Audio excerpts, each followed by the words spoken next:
Hello दोस्तों, welcome to our channel Tiwari and family blogs में। तो दोस्तों, आज हमारी फैमिली का प्लान बना हुआ है कि विरार के हम महालक्ष्मी मंदिर में जाएंगे और वहाँ पे दर्शन करने वाले हैं। तो इसलिए हम फटाफट अपने बाबू को रेडी कर देते हैं और मैं खुद रेडी हो जाता हूँ। और यहाँ पे जैसे ही मैं हॉल में आता हूँ देखता हूँ मम्मी पापा भी रेडी हो चुके हैं और अब हम निकल रहे हैं महालक्ष्मी मंदिर के लिए। तो दोस्तों, मैं बता दूं कि जो विरार का महालक्ष्मी मंदिर है बहुत ही फेमस मंदिर है और यह मंदिर सिर्फ फ्राइडे को ही ओपन रहता है। अगर आप विरार हाईवे से आएंगे तो आपको मुश्किल से विरार फाटा क्रॉस करने के बाद 15-20 मिनट बाद आपको मंदिर वो दिखाई देने लगेगा। हम लोग यहाँ पे जाने वाले हैं अपनी दीदी की घर, क्योंकि वहाँ पे हम लोग का इंतजार हो रहा है। पापा के ऑटो से बैठ के सब लोग साथ में जाने वाले हैं। मेरी दीदी यहाँ पे डीमार्ट के पास रहती है, हम उनको वहाँ से पिकअप करने वाले हैं। और ईस्ट में मेरे बड़े भैया और भाभी खड़े हैं, हम उनसे भी मिलेंगे। साथ में मैं और भैया अपने अपने बाइक से जा रहे हैं और पापा मम्मी और दोनों दीदी और उनके बच्चे यहाँ पे पापा के ऑटो से जाने वाले हैं। हम थोड़ी दूर रास्ते में ट्रैवल करते हैं, उसके बाद हमको प्यास लग जाती है तो हम गन्ने के जूस के ठेले के पास रुक जाते हैं। और दोस्तों, गर्मी में जो गन्ने का जूस पीने का आनंद है वो अलग ही मज़ा है। तो हम लोग फटाफट गन्ने का जूस पी लेते हैं और उसके बाद निकलते हैं मंदिर में महालक्ष्मी जी मैया का दर्शन करने के लिए। तो देखिए दोस्तों, एकदम गाँवटी इलाका है, आपको मंदिर यहाँ पे दिख रहा होगा, देख सकते हैं। बहुत ही सुंदर मंदिर है। अगर आप देखेंगे दूर से देखने में तो आपको लगेगा कि एकदम छोटा मंदिर है, लेकिन जब आप अंदर एंट्री करेंगे तो बहुत ही बड़ा मंदिर है। तो फाइनली दोस्तों, अब हम पहुंच चुके हैं मंदिर के गेट के पास। तो दोस्तों, काफ़ी दिनों बाद हम लोग एक साथ मंदिर में आए हैं पूरी फैमिली मिलके। जब तक कि पापा मेरे ऑटो पार्क करके आते तब तक हम लोग यहाँ पे भीड़ इकट्ठा करके 4-5 सेल्फी ले चुके थे और हम मंदिर की तरफ बढ़ चुके थे, क्योंकि दोस्तों यहाँ पे जो मंदिर है थोड़े ऊंचाई पे स्थित है और बच्चे लोग थोड़ा ऊंचाई सीढ़ी नहीं चढ़ पाएंगे। इसलिए हमने ये सोचा कि चलो धीरे धीरे चलते रहते हैं, पापा जी आते रहेंगे। उसके बाद जैसे थोड़ा सा हम ऊपर चढ़ते हैं हमें यहाँ पे हार फूल की दुकान दिखती है, जो कि नॉर्मल हर मंदिरों के गेट के पास दिखेंगी। हम वहाँ से हार फूल और थोड़ा प्रसाद ले लेते हैं और फिर हम निकल पड़ते हैं सीढ़ियों को चढ़ते हुए मंदिर में, और जहाँ पे हम माता जी का दर्शन करने वाले हैं। तो फाइनली अब कुछ देर में ही हम महालक्ष्मी मैया का दर्शन कर लेंगे। लेकिन दोस्तों, जो ये बीच में सीढ़ी पड़ी है मेरी मम्मी को काफ़ी तकलीफ दे रही है, क्योंकि उनका एज थोड़ा ज़्यादा है, इसलिए वो उनका पैर दुखने लगा है, आप देख सकते हैं। और अगर आप ऊपर पहुंचने के बाद दृश्य देखेंगे तो एकदम गांव का हरा भरा नज़ारा आपको देखने को मिलेगा, क्योंकि जो ये मंदिर स्थित है दोस्तों वो पूरे गाँव के बीच में स्थित है। मंदिर में एंट्री करने ही हमें शेषनाग भगवान दिख जाते हैं, हम यहाँ पे इनका दर्शन कर लेते हैं। और मंदिर के अंदर प्रवेश करते ही हमें दिख जाते हैं हनुमान जी, जो कि पूरे काले कलर से यहाँ पे आप देख सकते हैं। एक अलग ही अवतार यहाँ पे इनका दिखाया गया है, जो कि बहुत ही भव्य मूर्ति लग रही है। हम इनका भी दर्शन करके आगे चलते हैं महालक्ष्मी मैया का दर्शन करने के लिए। तो दोस्तों, बता दो कि यहाँ पे मोबाइल में रिकॉर्डिंग करना तो अलाउड नहीं है, लेकिन जैसे तैसे मैंने रिकॉर्ड करने की कोशिश की है। तो चलिए दोस्तों, साथ में मिलके महालक्ष्मी मैया का दर्शन करते हैं।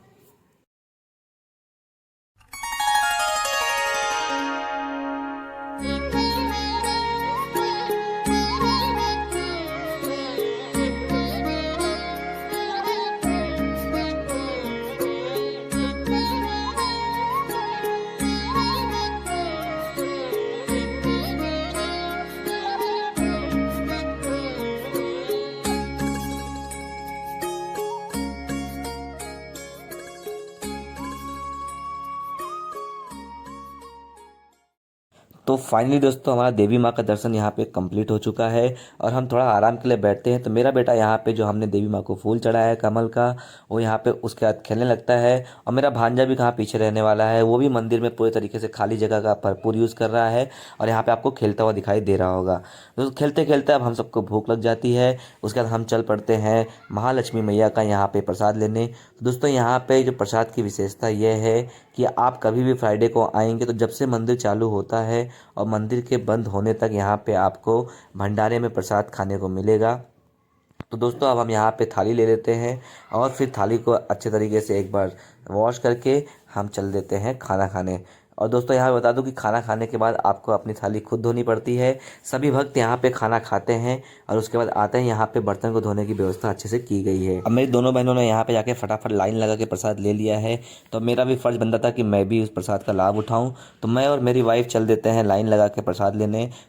और आज थोड़ा हमारी नसीब अच्छी थी, क्योंकि यहाँ पे आज लाइन नहीं लगानी पड़ी, क्योंकि आज मंदिर में उतना रश नहीं था, इसलिए हमें यहाँ पे भंडारे में भी भीड़ देखने को नहीं मिल रहा है। तो चलिए दोस्तों, प्रसाद का लाभ उठाते हैं और एक साथ मिलके पूरी फैमिली हम लोग खाना खाते हैं। तो हम सभी यहाँ पे बैठ चुके हैं और एक साथ खाना खा रहे हैं। और मेरे भांजे लोग को आप देख लीजिए, यहाँ पे उन लोग भी बहुत अच्छे तरीके से इस प्रसाद का लाभ उठाते हैं, आपको दिखाई दे रहे होंगे। तो फिलहाल हमारा तो खाना कंप्लीट हो चुका था, लेकिन मेरी वाइफ यहाँ देखिए अभी भी खाना खा रही है। हम सब उठ चुके हैं, लेकिन ये अपने खाने को कंटिन्यू कर रही है। और फाइनली दोस्तों हमारे भैया जी और मैं और मेरी वाइफ सब लोग का खाना कंप्लीट हो चुका है।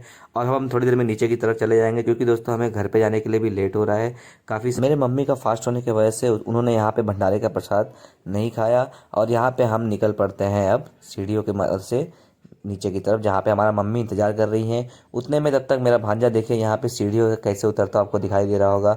पूरी बॉडी को यहाँ पे वो सीढ़ी रख रहा है, और यहाँ पे अजीब तरीके से खेलते हुए यहाँ पे सीढ़ी उतरता हुआ आपको दिखाई दे रहा होगा। तो हम यहाँ पे आ चुके हैं, जहाँ पे हमारे मंदिर में मम्मी पापा इंतजार कर रहे हैं। यहाँ पे हमारे बड़े भैया का लड़का प्रथम देखिए कितना मस्ती करता आपको दिखाई दे रहा होगा। चलिए मिलाते हैं हमारे छोटे बाबू दिव्यम से, जो कि काफ़ी ज़्यादा थक गया है और काफ़ी ज़्यादा नींद में दिखाई दे रहा है, और आपको यहाँ पे जम्हाई लेता हुआ दिखाई दे रहा होगा। तो अब खाना तो हो ही चुका था दोस्तों, तो हमने क्या चाहा कि थोड़ा दान दक्षिणा करके फिर यहाँ से निकला जाए। तो फिलहाल हमने कुछ दान दक्षिणा करके फिर हम निकल चुके हैं महालक्ष्मी मंदिर से घर की तरफ। तो इस प्रकार दोस्तों महालक्ष्मी जी का दर्शन, भंडारा का प्रसाद, सब कुछ हमें बहुत आसानी से मिल गया। थोड़ा भी भीड़ भाड़ नहीं थी, और हमें रश का थोड़ा भी सामना नहीं करना पड़ा। हमें उम्मीद थी कि हमें 1-2 घंटा लाइन लगाना पड़ेगा, लेकिन दोस्तों ऐसा कुछ भी नहीं हुआ। हम मात्र 10 मिनट के अंदर यहाँ पे दर्शन कर लिए। तो फिलहाल दोस्तों दर्शन करने के बाद हम फिर से चल देते हैं सीढ़ियों की मदद से नीचे, जहाँ से हमने हार फूल लिया था। अब उनको पैसे भी देने थे, तो हार वाली ताई और उनकी दोनों बच्चियों ने पहले से ही पूरा हिसाब करके रखा था हमारे फैमिली का टोटल बिल कितना होता है। तो हमने उनको अपना बिल पूरा तरीके से पेड कर दिया, और उसके बाद हम आ जाते हैं चंदन लगाने वाले बाबा के पास। तो सबसे पहले रेडी होता है चंदन लगाने के लिए भांजा मेरा। तो कृष्णा देखो यहाँ पे आपको चंदन लगाता हुआ दिखाई दे रहा होगा। उसके बाद मेरे पिताजी यहाँ पे चंदन लगवा लेते हैं। अब पापा जी ने चंदन लगवा लिया था, तो मैंने सोचा कि चलो यार पूरी फैमिली चंदन लगवा लेती है। तो मैंने अपने बेटे के माथे भी आगे रख दिया और चंदन लगवाने के लिए पंडित जी को बोल दिया। तो देखिए यहाँ पे बहुत ही सुंदर चंदन इन्होंने लगाया है। अब परम को चंदन लगता देख फिर से कृष्णा यहाँ पे आ जाता है और बोलता है कि पूरे मेरे बॉडी में चंदन लगा दो। तो जैसा ही मेरा भांजा यहाँ पे देखिए अपना सर लगाता है, पंडित जी ने पूरे उसके बॉडी में ही चंदन लगा लिया। देख लीजिए पूरे हाथों में लगाया है, पूरे उसके गाल में भर दिया, और माथे पे भी एक बहुत बड़ा चंदन यहाँ पे लगा दिया है। और चंदन लगवाते ही कृष्णा यहाँ पे काफ़ी खुश दिख रहा है, और आगे पप्पा के रिक्शा की तरफ चल दिया है। तो चलिए दोस्तों फाइनली अब समय आ चुका है कि हम यहाँ से निकलें और अपने घर की तरफ प्रस्थान करें। तो पापा का रिक्शा ऑलरेडी यहाँ पे पार्किंग में था, जो कि अब बाहर आ चुका है। और इस प्रकार हम सब लोग फिर से एक बार इकट्ठा होके रिक्शे में बैठने के लिए बोल देते हैं मम्मी को, दीदी को और दीदी के बच्चों को। मैं मेरी बाइक लेके आया हूँ, इसलिए मैं और मेरी वाइफ बाइक से जाने वाले हैं। भैया भी अपना बाइक लेके आए हैं, इसलिए भैया और भाभी भी अपने एक्टिवा से जाने वाले हैं। तो फाइनली दोस्तों हमारा इस प्रकार महालक्ष्मी मैया का दर्शन काफ़ी अच्छे तरीके से हो गया, जो कि बहुत ही हमें अच्छा लगा। क्योंकि दोस्तों पूरे परिवार का एक साथ किसी मंदिर जाना हमेशा से अच्छा फील कराता है। और महालक्ष्मी मैया का दर्शन करने के बाद हम फिर से वही सेम रास्ता पकड़ के आ जाते हैं विरार फाटा की तरफ। और विरार फाटा से आप राइट ले लेंगे तो हमारा घर आता है 10 किलोमीटर के बाद। प्लीज़ हमें कमेंट करके बताइएगा कि हमारा सपरिवार मंदिर में दर्शन करना आपको कैसा लगा। बोलिए महालक्ष्मी मैया की।